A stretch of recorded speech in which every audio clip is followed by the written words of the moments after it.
Of all the parts of our life we want to work well, perhaps the most important is lifestyle. Mr. Schoaf gave me one of his strongest concepts when he said, "Don't just learn how to earn, learn how to live." And that's what lifestyle is all about, learning how to live. Here's one of the great challenges of life: being happy with what you have while in pursuit of what you want.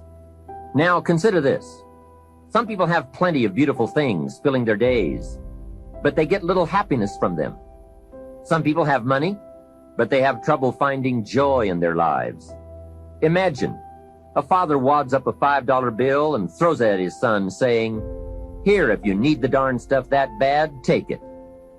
Same money, poor style. And remember, it's not the amount that counts. It's the style that counts. Mr. Schoaf taught me lifestyle in those early days, starting with small amounts. He said, imagine that you're getting your shoes shined, and the shoe shine boy has done a fabulous job. You have one of the world's all-time great shines, so you pay him for the shine. Now you consider from the change in your hand what kind of tip to give him. And the question pops into your mind, shall I give him 1 quarter or 2 quarters for my neat shine? Mr. Schoaf said, if 2 amounts for a tip ever come to your mind, always go for the higher amount. He said, become a 2-quarter person. I said, what difference would that make, 1 quarter or 2 quarters? He said, all the difference in the world. If you said, well, I'll just give him 1 quarter, that will affect you for the rest of the day. You will start feeling bad. Sure enough, in the middle of the day, you will look down at your great shoe shine and say, I've got to be cheap. 1 lousy quarter. That will affect you. However, if you go for 2 quarters, Schoaf said you can't believe the feeling you can buy for another quarter. That's lifestyle. Becoming a 2-quarter person and learning to get joy from the greater person you are becoming. A man came up and introduced himself to me after one of my seminars in Detroit, Michigan. And he said, Mr. Rohn, you got to me tonight. I've decided to change my whole life. I said, fantastic. He said, you will hear about it someday. I said, I don't doubt that. Sure enough, a few months later, I was back in Detroit for another lecture. And the same man walked up and said, Mr. Rohn, do you remember me? I said, I do. You are the man who said he was going to change his life. He said, that's me, and I've got to tell you a story. Here's the story he told me. After the last seminar, he said, I started thinking about ways to begin changing my life. And I decided to start with my family. I have 2 lovely teenage daughters, the best kids anyone could ask for. They never give me any trouble. However, I've always given them a hard time, especially as teenagers. One of the things they dearly love to do is to go to rock and roll concerts, to see their favorite performers. Now, I've always given them a hard time on this subject. They would ask to go, and I would say, no, I don't want you to go. The music is too loud. You'll ruin your hearing. And besides, it's the wrong crowd. I would always give them a hard time. Then they would beg, please, Daddy, we want to go. We don't give you any trouble. We're good girls. Please let us go. Well, after they had begged long enough, I would reluctantly throw them the money and say, okay, if you have to go that bad. So that's where I decided to start to make some changes in my life. Then he said, here's what I did. Not long ago, I saw this advertisement that one of my daughter's favorite performers was coming to town. Guess what I did? I went down to the concert hall and bought the tickets myself. Later that day, when I saw my girls, I handed them this envelope and said, daughters of mine, you may not believe this, but inside this envelope are your tickets to the concert that's coming to town. I knew it was one of their favorites. They could not believe it. Then I told them one more thing. I said, begging days are over. Now my girls really couldn't believe it. Finally, I made them promise not to open the envelope till they got to the concert, and they agreed. Now comes concert time. When they arrive, they open the envelope and hand the tickets to the usher. He says, "Follow me." And he starts down front. They say, "Wait a minute. Something must be wrong." The usher looks at the tickets and says, "Nothing is wrong. Follow me." They walk down front, 10th row, center. Now the girls really cannot believe it. He said, "I stayed up a little late that night, and sure enough, around midnight, my daughters came bursting through the front door. One of them lands in my lap, the other one has her arms around my neck, and they both say, 'You have got to be one of the world's all-time great fathers.'" What a neat story. What a great example of how it's possible, with just a change in attitude and a little thought, to live the good life. Same money, different style. Remember, the challenge is to get joy from your life and what you have to share. It's not the amount that counts. It's the uniqueness, the love, and the attitude that counts. Even people of modest means can experience a sophisticated lifestyle. They simply learn to save up some of their Pepsi money for a bottle of fine wine. Don't spend all your money a quarter at a time. Save up and buy something of special value, something fine, or something that lasts, or something you are proud of, or a gift of value to give to someone special. Even with modest means, you can save your candy money for a concert. And for a sophisticated person, a few may be better than many. Better a few treasures than a house full of junk. Lifestyle is a matter of awareness, values, education, and disciplined taste. It is an art that brings joy as it's practiced, not just a subject to be studied. It is the deliberate decision to savor and enjoy all the experiences and possibilities of life. Remember, all good things are upstream. A conscious act from a unique thought. That's where the pleasure is. And the act serves as a bridge between dreams and reality. So develop your lifestyle a little more.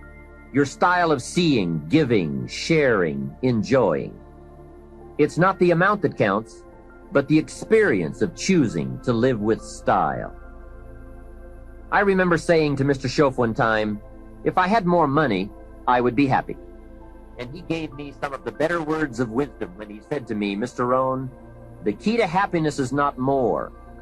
Happiness is an art to be studied and practiced." He said, "More money will only make you more of what you already are. More will only more quickly send you on to your destination." He said, "If you're inclined to be unhappy, if you get a lot of money, you will be miserable. More money will only make you more. More money will only amplify. If you're inclined to be mean and you get a lot of money, you will be a terror. If you're inclined to drink a little too much, when you get a lot of money, you can now become a drunk because you can drink everything." So style is not more. Style is an art, a genius, a design. Lifestyle is reserved for those who are willing to study and practice the higher arts of life. Lifestyle is culture, music, dance, art, sculpture, literature, plays, concerts. Lifestyle is a taste of the fine, the better, the best. Mortimer Adler, the philosopher, says, if we don't go for the higher tastes, we will settle for the lower ones.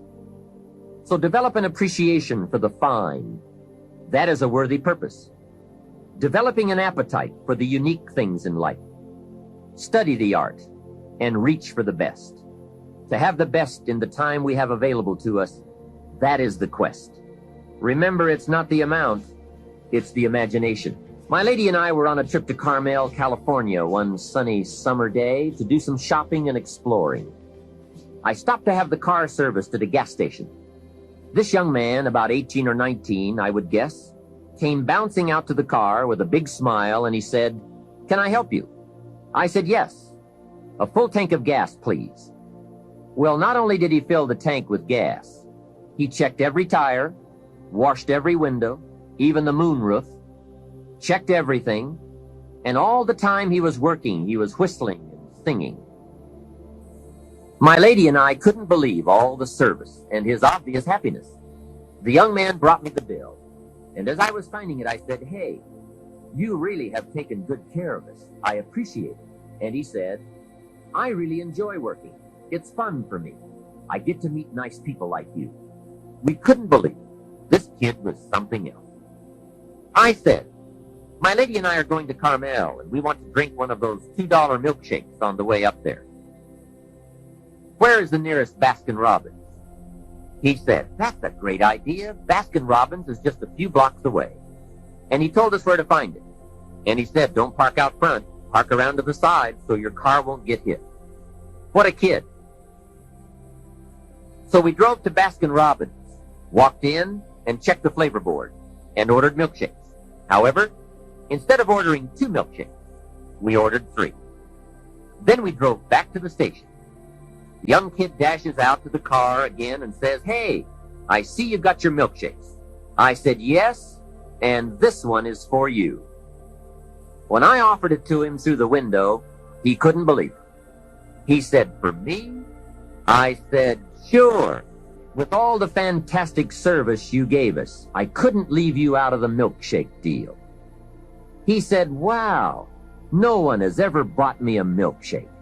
I said, "That's probably true. Have a nice day." Then I buzzed up the window and we drove away. When I looked in the rearview mirror, there he was, holding that milkshake, a big surprised smile on his face. Now, what did that cost me? Only $2. Hey, I've enjoyed and shared the memory of that experience 100 times. For just $2. Remember, it's not the amount that counts. It's the style. That same day, I guess I was feeling extra creative. When my lady and I got to Carmel, I drove straight to the flower shop.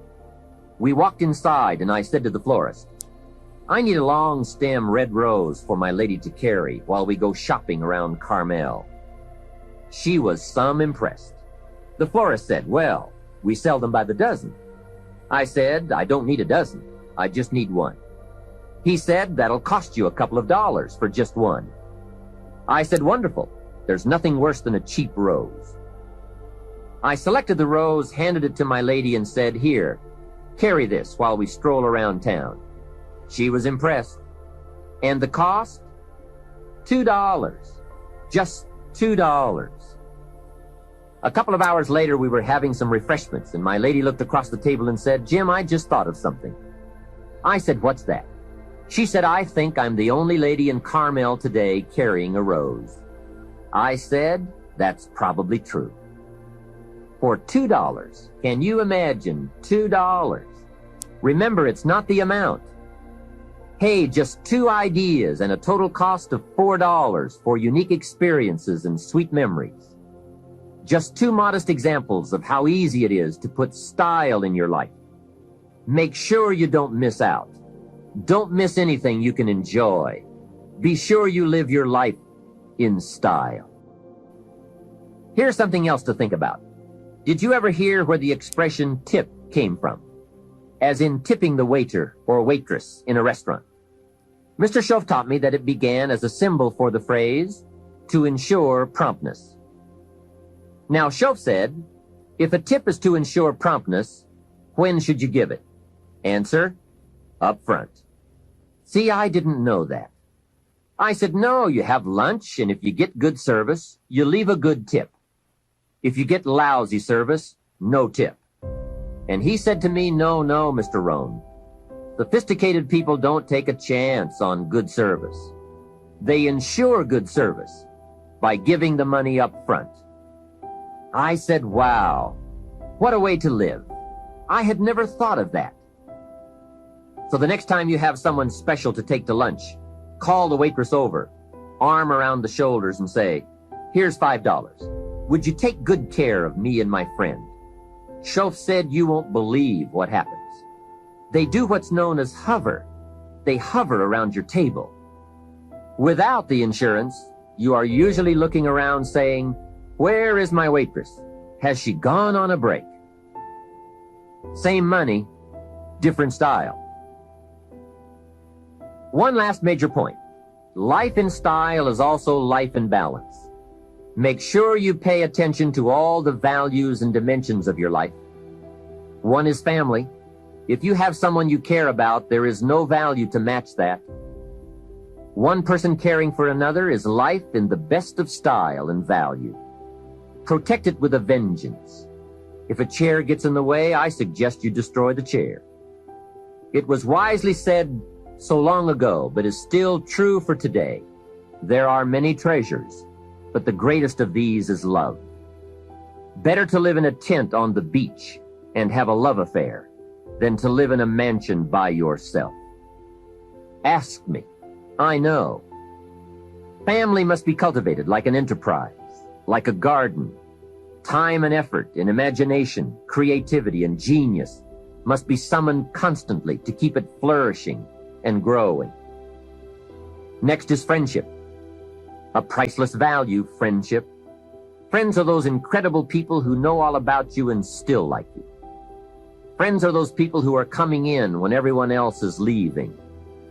And, as someone once suggested, be sure to make the kind of friends on your way up who will take you in on your way down. Life is a bit of both, up and down. But with true friends, friends who care regardless of your circumstances, the ups are more automatic and the downs less devastating. Traveling around the world, I have made some unique friends. I've also got some strange friends. One of them is a thief. He steals, but you'd love him. He's really a neat guy, but he really does steal. Now, he's not a big thief. He's just a little thief, but he is a thief. Once in a while, someone reminds me, your friend steals. I say, I know. What can I do? I talk to him about it. He's just my thieving friend. I do have one very special friend, though. If I was stuck in a Mexican jail and accused unduly, I would call this friend. Guess why I'd call this friend? He would come and get me. Now that is a friend. Someone who would come and get you. Guess how much you would spend to get me? Right, as much as it would take. Guess how long you would try to get me out? You're right, as long as it would take. That is a friend, someone who would come and get you. Now, I also have some casual friends who would probably say, call me when you get back. I guess we all have some of those friends. But friendship is so vitally important to those in search of the good life. Make sure your friendships get the attention and the effort they deserve. Properly nourished, they will give back to you that priceless treasure of both pleasure and satisfaction called the good life. And remember, the good life is not an amount. The good life is an attitude, an act, an idea, a discovery, a search. The good life comes from lifestyle that is fully developed, regardless of your bank account, so that it provides you with a constant sense of joy in living and fuels the fires of commitment to all of the disciplines and fundamentals that make life worthwhile.